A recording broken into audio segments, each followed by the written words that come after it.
जन्माष्टमी 2025 की आप सभी को हार्दिक शुभकामनाएं। भक्तों, जन्माष्टमी भगवान श्री कृष्ण के जन्मोत्सव के रूप में पूरे भारत और विश्व भर में हर्षोल्लास से मनाई जाती है। यह दिन धर्म, भक्ति, प्रेम और नीति के प्रति श्री कृष्ण की लीला को स्मरण करने का पर्व है।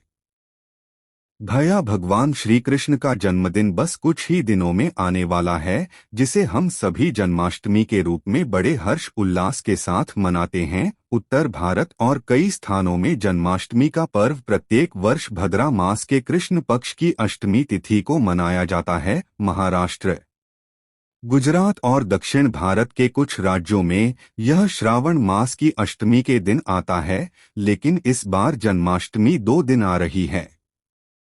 इस विषय में बहुत जगह कंफ्यूजन की स्थिति बनी हुई है कि आखिर जन्माष्टमी के दिन है 15 या 16 अगस्त। तो आज हम इस वीडियो में इसी कंफ्यूजन को दूर करने वाले हैं। जन्माष्टमी का पालन कब करना है, कि इस दिन व्रत रखना है, उपवास रखना है और भगवान का अभिषेक कैसे करना है।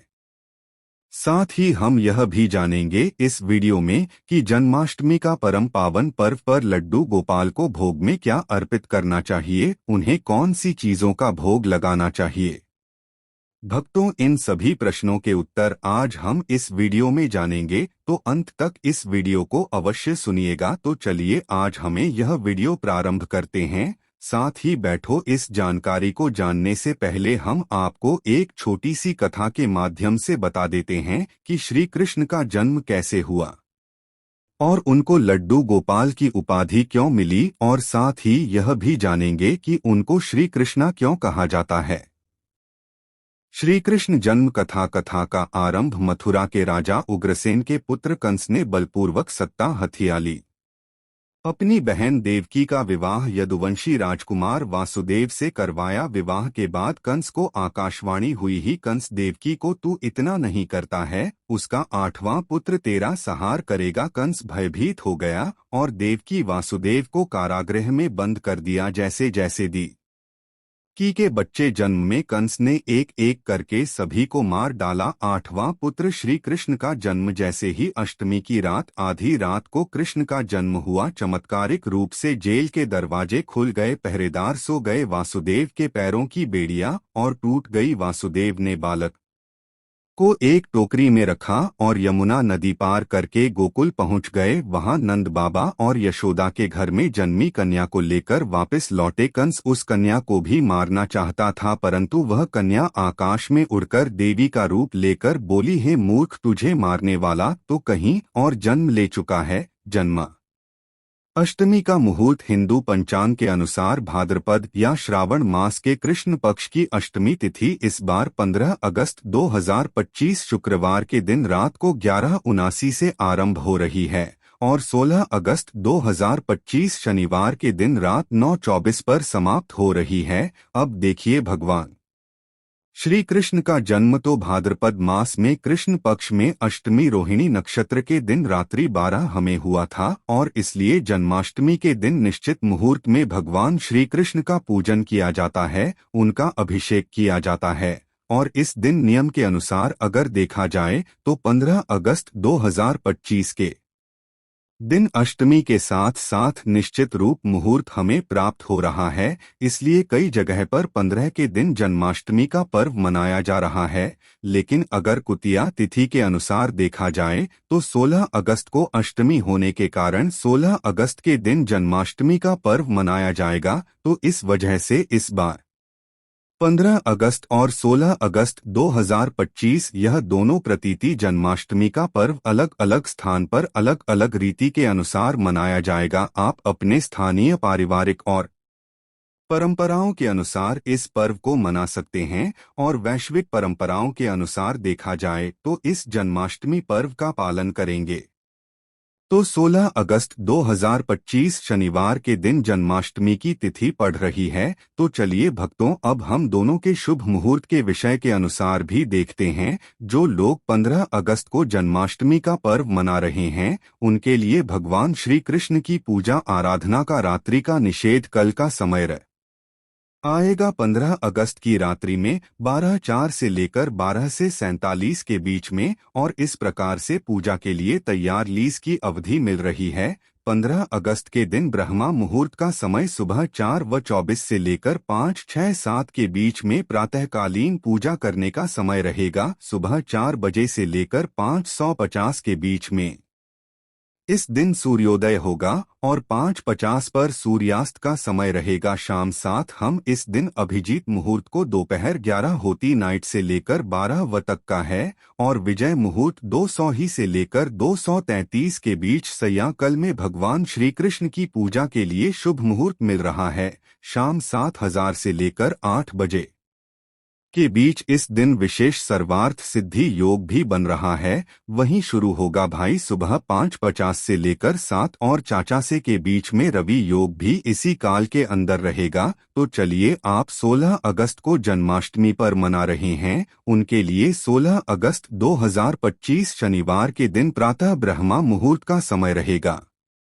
सुबह 4:34 से लेकर 5 और 7 के बीच प्रातःकालीन पूजा करने का और भगवान श्री कृष्ण का अभिषेक करने का समय रहेगा। सुबह 4 से लेकर 5:01 ताम्र के बीच इस दिन सूर्योदय का समय सुबह 5:01 आगाज पर और सूरज तक होगा 500 NRC पर। इस दिन अभिजीत मुहूर्त दोपहर 11 वासी से लेकर 12:58 तक रहेगा, और विजय मुहूर्त दोपहर 2:87 से लेकर 2:30 के बीच में सानिया काल में भगवान श्री कृष्ण की पूजा करने का शुभ मुहूर्त रहेगा। शाम 6 से लेकर 8:05 के बीच में इस दिन सर्वार्थ योग रहेगा। सुबह 4 से लेकर 5 रावत तक इस अमृत सिद्धि योग भी बन रहा है, और भाई भी इसी समय के दौरान रहेगा। जहां चलिए अब जानते जन्माष्टमी व्रत का पारण सूर्योदय के बाद अष्टमी और रोहिणी नक्षत्र जब समस्त हो जाए तो उसके बाद किया जाएगा।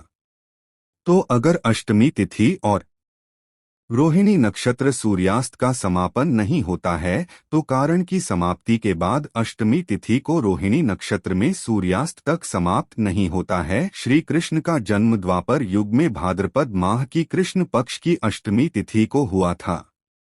यह पर्व रात्रि के 12 बजे मनाया जाता है क्योंकि श्री कृष्ण का जन्म निशिता काल में हुआ था। चलिए भक्तों, आप जानते हैं जन्माष्टमी व्रत की तैयारी आपको कैसे करनी है, क्या नियम रहने वाले हैं। जन्माष्टमी व्रत की तैयारी और नियम। व्रत प्रारंभ से पहले की तैयारी। शुद्ध स्नान करें, व्रत का संकल्प लें। मैं श्री कृष्ण जन्माष्टमी व्रत का पालन करूंगी। घर के मंदिर को सजाएं। आप अपने घर के मंदिर में लाइटिंग वगैरह लगा सकते हैं। अच्छी तरीके से सजावट कर ले। झूला, माखन, मिश्री, तुलसी पत्र की व्यवस्था करें। भक्तों, आपको जन्माष्टमी के दिन लड्डू गोपाल के लिए झूला की व्यवस्था जरूरी करना है, यानी जो झूला होता है उसको अच्छी तरीके से सजा लें और उनको झूले पर अवश्य ही झुलाई श्री कृष्ण की बाल रूप मूर्ति रखें। श्री कृष्णा के बाल स्वरूप को अच्छी तरीके से सजा। तो सबसे पहले आपको क्या करना है, बाजार से पहले ही खरीद कर रख लेना है लड्डू गोपाल की जो भी चीज होती है उनको, जैसे कि छोटी सी बांसुरी, मुकुट, नए वस्त्र और पगड़ी भी आप ले सकते हैं। जो भी आपको लेना है मार्केट में यह पहले ही अवेलेबल हो जाता है, तो आप पहले ही इनको सबको खरीद कर रख लें और जन्माष्टमी के दिन इन सभी से लड्डू गोपाल का सिंगर करें।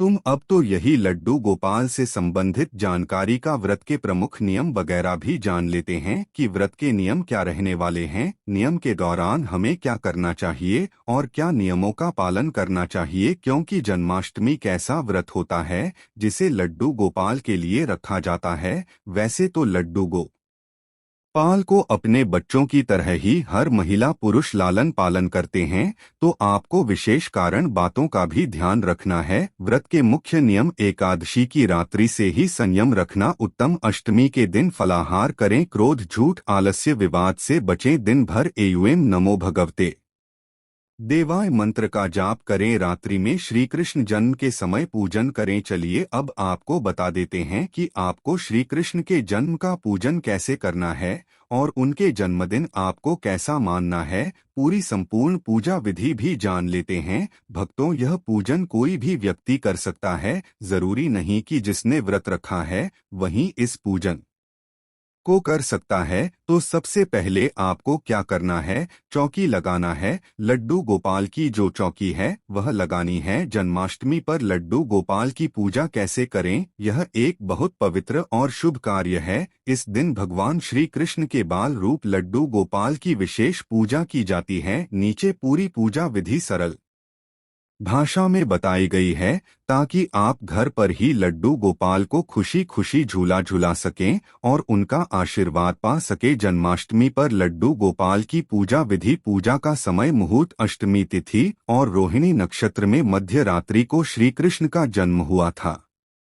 रात 12 बजे भगवान का जन्म माना जाता है, लेकिन पूरे दिन व्रत और पूजा का महत्व होता है। आप पूजा सुबह, दोपहर, संध्या और विशेष रूप से रात 12 बजे कर सकते हैं। लड्डू गोपाल को स्नान कर अभिषेक विधि। स्नान की सामग्री गंगाजल, दूध, दही, घी, शहद, शक्कर, पंचामृत। तो आपको इन्हीं 5 चीजों से लड्डू गोपाल जी को स्नान करना है। साथ ही भक्तों, अगर हो सके तो भी जो होता है वह देसी घी का ही प्रयोग करें और जो दूध होता है वह गाय का हो तो वह अति उत्तम होगा।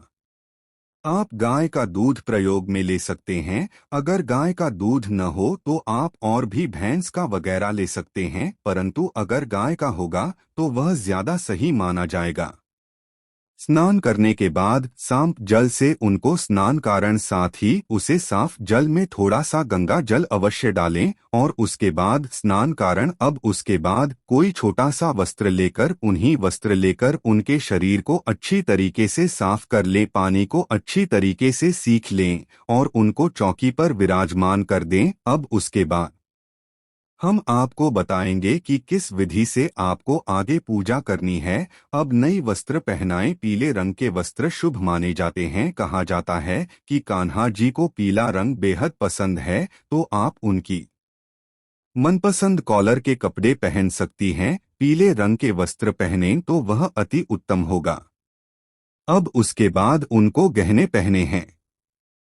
जो भी उनका श्रृंगार होता है वह श्रृंगार करें, जैसे कि मुकुट, बांसुरी, मोरपंख आदि से श्रृंगार करें और उनको बांसुरी जरूर अर्पित करें। साथ ही भक्तों, इस दिन लड्डू गोपाल जी के लिए उनका जो मनपसंद सिंगर है वह है बांसुरी, तो वह अवश्य ही जरूर लाएं। पूजा स्थान तैयार करें। एक का झूला या पालना सजाएं। झूले में साफ कपड़ा बिछाएं और लड्डू गोपाल को बैठाएं। झूले को फूलों, बंधनवार, रंगोली, लाइट से सजाएं। पास में दीपक, धूप, नैवेद्य, फूल, तुलसी पत्र आदि रखें। पूजन विधि। पूजन सामग्री: रोली, चावल, फूल, धूप, दीप, घी का दीपक, कपूर, फल, माखन, मिश्री, पंजीरी, पंचामृत, तुलसी पत्र जरूर अर्पित करें। विधि: दीप जलाएं और हाथ जोड़कर भगवान को प्रणाम करें। नमो भगवते वासुदेवाय मंत्र का जाप करें। लड्डू गोपाल को चंदन, रोली, चावल, फूल अर्पित करें। धूप और दीप दिखाएं। तुलसी पत्र अर्पित करें। तुलसी बिना भोग अधूरा माना जाता है। माखन, मिश्री, फल, पंजीरी का भोग लगाएं। आरती करें। जय कन्हैया लाल की या आरती कुंज बिहारी की गाय। अंत में घर में जितने भी सदस्य हैं वह लड्डू गोपाल को बारी बारी से झूला झूला और अपनी मनोकामना को बोला, तो लड्डू गोपाल इस तरह से सभी के ऊपर अपनी कृपा बरसाएंगे और आपकी मनोकामना शीघ्र, अति शीघ्र ही पूर्ण करेंगे। व्रत नियम और भोग क्या दें, व्रत में क्या खाएं। वृत्ति: दिन भर फलाहार करें। फल, दूध, मखाना, साबूदाना, लौकी की सब्जी, सिंघाड़े, कुट्टू के आटे का हलवा या पराठा। नमक की जगह सेंधा नमक का प्रयोग करें। भगवान को क्या भोग लगाएं। माखन, मिश्री, पंजीरी, दूध, फल, पंचामृत। घर में बने 56 भोग या जितना संभव हो उतना भोग अर्पण करें। भजन कीर्तन और झूला: संध्या समय घर में भजन कीर्तन करें। कन्हैया की बंसी बाजे, यशोदा का नंदलाला जैसे भजन गाएं। लड्डू गोपाल को झूला झुलाया जैसे माँ यशोदा झुलाती थी। रात्रि 12 बजे विशेष पूजा करें। ठीक 12 बजे श्री कृष्ण का जन्म होता है, शंख बजाएं, घंटी बजाएं, लड्डू गोपाल को झूले में रखें और झूला झुलाया, आरती करें, मंत्र जाप करें और भोग अर्पण करें। विशेष मंत्र 20 मंत्र एवं नमो भगवते वासुदेवाय कृष्णा शतक या गोपाल संहिता भी पढ़ सकते हैं। जन्माष्टमी पर ध्यान रखने योग्य बातें: शुद्धता बनाए रखें, तुलसी पत्र अवश्य अर्पित करें, व्रत करने वाले झूठ क्रोध तामसिक भोजन से बचें, प्याज लहसुन और अनाज से परहेज करें। निर्जल व्रत वालों के लिए रात 12 बजे तक व्रत रखें, फिर भोग लगाकर पारण करें। इसके बाद वक्त तो अब हम जानेंगे कि हमें मास्टरनी व्रत में क्या खाना चाहिए और क्या नहीं खाना चाहिए। ऐसी कौन सी चीज है जिसे खाने से भगवान श्री कृष्णा बहुत ही ज्यादा प्रसन्न होते हैं, और ऐसी वह कौन सी चीज है जिसे खाने से हमारा व्रत टूट जाता है। तो आपको इन्हें विशेष बातों का ध्यान अवश्य ही रखना है। तो सबसे पहले जानें कि हम क्या खा सकते हैं। तो सबसे पहले हम देखेंगे फलाहार आने की फल और सुख मानों में आप क्या खा सकते हैं। जैसे कि आप कैलाश से पपीता, अंगूर, अनार, नाशपाती आदि खा सकते हैं। यह व्रत के दौरान उपवास में शुद्ध माना जाता है। नारियल पानी भी पी सकते हैं। नारी बल्कि गिरी या फिर किशमिश, बादाम, काजू, अखरोट, मखाना आदि भी आप ड्राई फूड में खा सकते हैं। इसके बाद साबूदाना और कुतुब से बनी चीजें भी आप खा सकते हैं, जो कि साबूदाने की खिचड़ी आप बना सकते हैं आलू के साथ मिक्स कर और उसके बाद साबूदाना जो बड़ा होता है आप वह बनाकर भी खा सकते हैं। कुट्टू के आटे के जो पूरी पड़ते होते हैं वह भी आप बनाकर खा सकते हैं। सिंघाड़े के आटे के पराठे वगैरह पूरी बनाकर भी आप खा सकते हैं। यह भी व्रत में शुद्ध माना जाता है। इसके बाद दूध से बने पदार्थ भी आप खा सकते हैं, जैसे कि दूध, दही, लस्सी, मत। यह सभी आप कैसे खा सकते हैं? कहा जाता है कि श्री कृष्ण को भी यह प्रिय है, इसलिए आप इस अभी खा सकते हैं। श्री कृष्ण को प्रिया मक्खन, पनीर, मावा, खीर, साबूदाना, मखाना आदि से बनी चीजें भी आप खा सकते हैं। व्रत में मिठाइयाँ भी आपको बता देते कि आप कौन कौन सी मिठाई है वह खा सकते हैं।